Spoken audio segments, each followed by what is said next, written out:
Nerdy for 30. Man, we're talking about the 30 Marvel Cinematic Universes, man.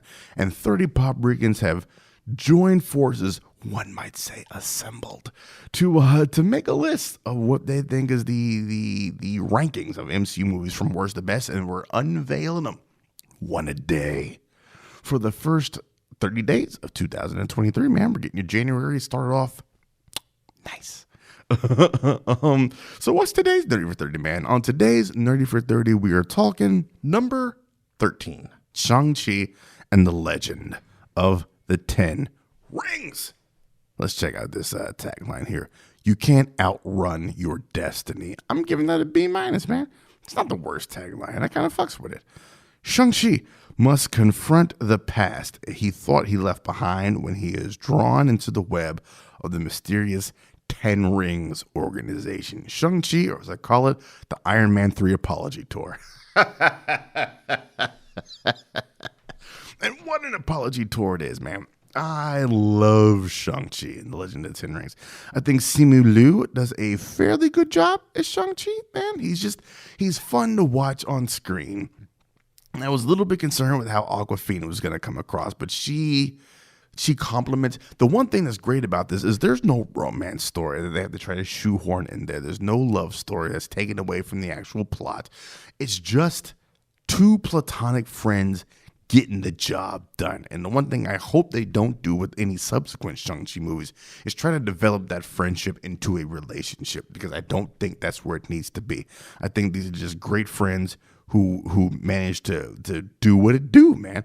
We get motherfucking Tony Leung, one of the greatest actors in Chinese history. The motherfucker's in the mood for love, man, looking all smooth and suave and shit, as one of the most complex villains, Wen Wu, all throughout this joint, man. Not a dude who's hell-bent on power or glory or, trying to do anything too crazy and nonsensical. It's a man who was a big-time gangster, met this chick, cooled him out, changed his whole outlook on life, lost her, and is desperately trying to get her back.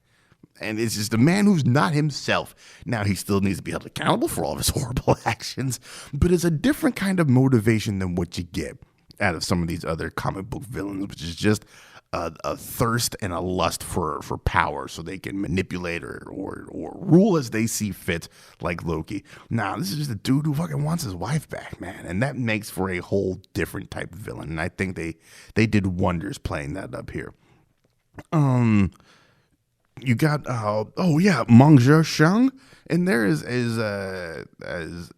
Shang-Chi's sister. She's got her own little mini B plot going on, getting her respect. The Ten Rings finally comes into effect in the MCU. Both the rings themselves and the organization, the Ten Rings. We get a little tease of them in the first Iron Man, right? It's part of the Ten Rings organization that kidnaps Tony Stark, thanks to Obadiah Stane. And then we got that shitty Mandarin reveal in Iron Man 3, which they do directly address here in Shang-Chi because they had to address it, man. The rings themselves are cool as fuck.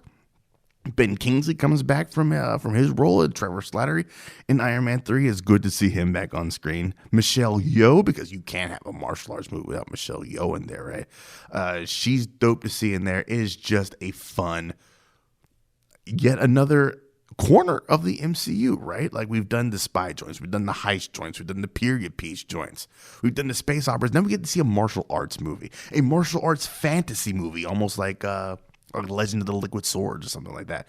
It's such a fun fucking movie. I love Shang-Chi to death.